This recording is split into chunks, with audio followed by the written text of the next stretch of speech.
Breaking news big TV exclusive ఇంటర్వ్యూలో మాజీ మంత్రి బాలినేని శ్రీనివాసరెడ్డి సంచలన వ్యాఖ్యలు చేశారు. అదాని విద్యుత్ కుంభకోణంలో తనకు సంబంధం ఉందని తేలితే కుటుంబంతో సహా ఉరేసుకుంటారని వ్యాఖ్యానించారు. ఆయన ఈ కుంభకోణంతో తనకు ఎలాంటి సంబంధం లేదని తేల్చి చెప్పారు. అర్ధరాత్రి ఫోన్ చేసి ఒప్పందంపై సంతకం పెట్టమంటే అందుకు నిరాకరించి మరుసటి రోజు కేబినెట్ కు ఆ ఫైల్ పంపించినట్లుగా స్పష్టం చేశారు. ఆయన తనతో అదాని ఎప్పుడూ భేటీ అవ్వలేదని, కనీసం సెకీ అధికారులు కూడా ఎప్పుడు మాట్లాడలేదని చెప్పి ఆయన చెప్పారు. 1750 కోట్ల రూపాయలు లంచాలు ఎవరు తీసుకున్నారనే దానిపై ఖచ్చితంగా విచారణ జరపాలన్నారు ఆయన.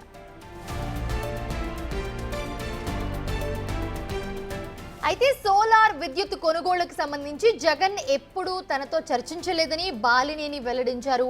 అదానితో ఒప్పందానికి ముందు 10,000 మెగావాట్ల విద్యుత్ కొనుగోళ్ల కోసం టెండర్లు పిలిచారని తెలిపారు. అదాని వచ్చి జగన్ కు కలిసాక ఆ టెండర్లను రద్దు చేశారన్నారు బాలినేని. FBI రిపోర్ట్లో పేర్కొన్న ఫారిన్ అఫీషియల్ ఎవరో తెలియాలి అన్నారాయన. రిపోర్ట్లో పేర్కొన్న హైలీ ర్యాంకింగ్ ఫారిన్ అఫీషియల్ వ్యక్తి తాను కాదని, ఎందుకంటే 5 ఏళ్ల పాటు మంత్రి పదవిలో కొనసాగలేదని గుర్తు చేశారు. ఆయన అందరికీ కూడా కేబినెట్లో అదాని నుంచి విద్యుత్ కొనుగోలు చేసే ఒప్పందాన్ని ఖరారు చేసినట్లుగా చెప్పారు.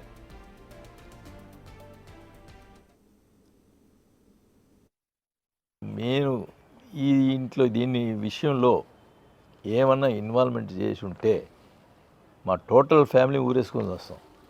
టోటల్ ఫ్యామిలీ ఈ విషయంలో ఏమైనా ఒక్క సింగిల్ ఎన్పీ మేము టచ్ చేసి ఉంటే total family will make suicide. అంతే.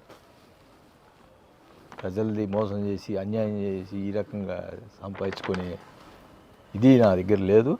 ఇది మటుకు చెప్తున్నాను, మీ ముందర చెప్తున్నాను, ఓపెన్గా చెప్తున్నాను. ఈ స్కామ్ విషయంలో ఏమన్నా నాది చిన్న ఇది ఉన్నా టోటల్ ఫ్యామిలీ కోర్టు. రాత్రి ఫోన్ మీద ఫోన్ చేశారు, తొందరగా సంతకం పెట్టి పంపించండి.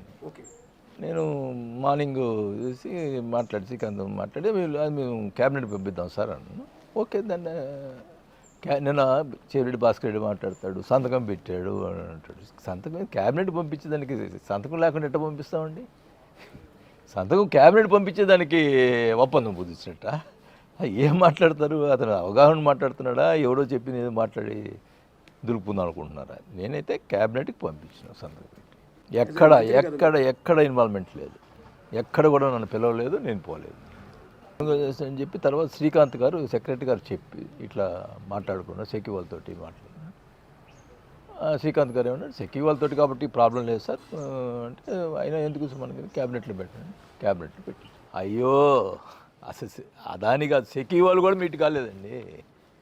ఈవెన్ సెక్యూ వాళ్ళు కూడా నన్ను మీట్ కాలేదు. Total CM ఆఫీసే.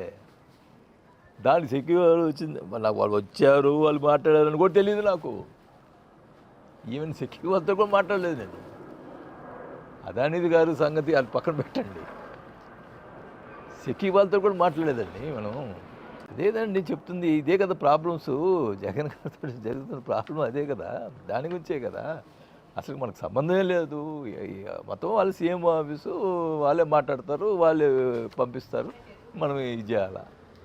ఈ సెకీతోటి ఒప్పందం అది ఒక పెద్ద ఇష్యూ కాదండి. అమౌంట్ ఎవరికి పుట్టిందనేది ముఖ్యం.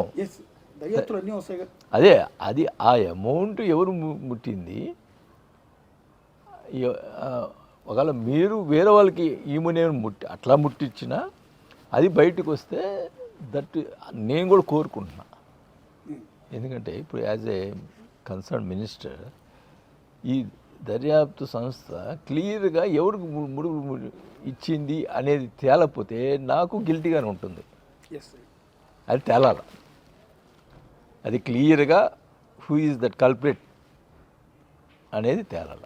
ఈవెన్ FBI వచ్చినా మీరు విచారణకు సహకరిస్తారు? కోచింగ్ చేయడానికి కూడా రావచ్చు.